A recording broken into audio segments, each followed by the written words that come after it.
Pengacara Brigadir J, Kamarudin Simanjuntak merasa kecewa kepada Presiden. Ia minta maaf pada publik dan minta pamit.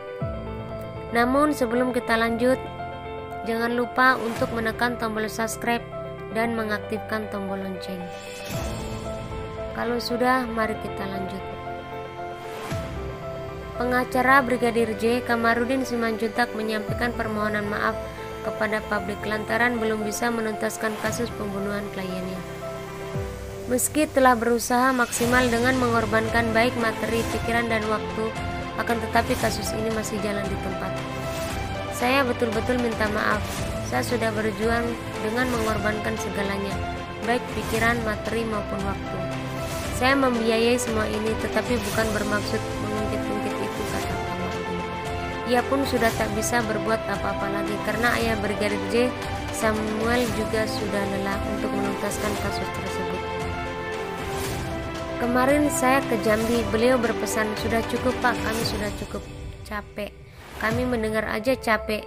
Demikian juga masyarakat bilang, "Kami hanya mengikuti saja capek, apalagi Bapak yang melakukannya," katanya.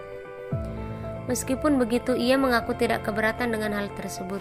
Justru yang membuatnya kecewa ialah kinerja Polri yang menurutnya lambat. Sejak bulan Juli, proses hukum kasus pembunuhan Brigadir J belum menemui titik terang. Kini kasus tersebut terancam valilut karena sudah 3 bulan kasus tersebut tidak masuk ke persidangan. Pada akhirnya, seperti yang saya perkirakan, perkara ini akan menjadi valilut. Sudah terjadi, artinya sudah 3 bulan berturut-turut sejak Juli, Agustus, dan September perkara tidak terang-terang. Padahal saya katakan dulu kalau saya yang menjadi penyidik, setengah hari saya garansi kasus sudah selesai. Tidak sampai seminggu atau 2 minggu sampai ada tahap 2. Itu dengan kecerdasan saya, ujarnya. Oleh karena itu ia mengatakan kinerja Polri sangatlah lambat.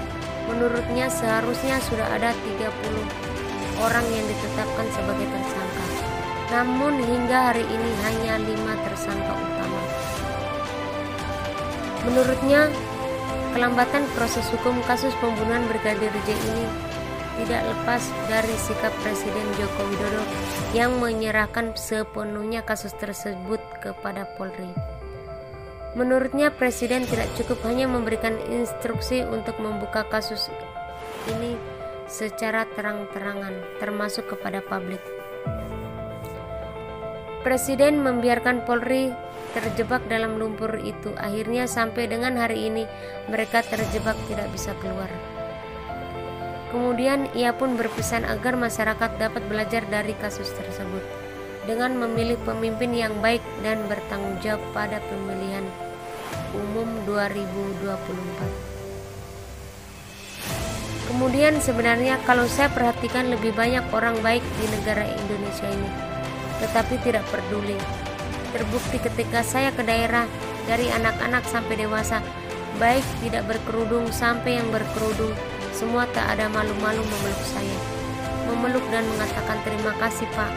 Artinya mereka rindu Indonesia ini, negara yang baik, tetapi kita kurang kompak untuk memperbaiki negara ini.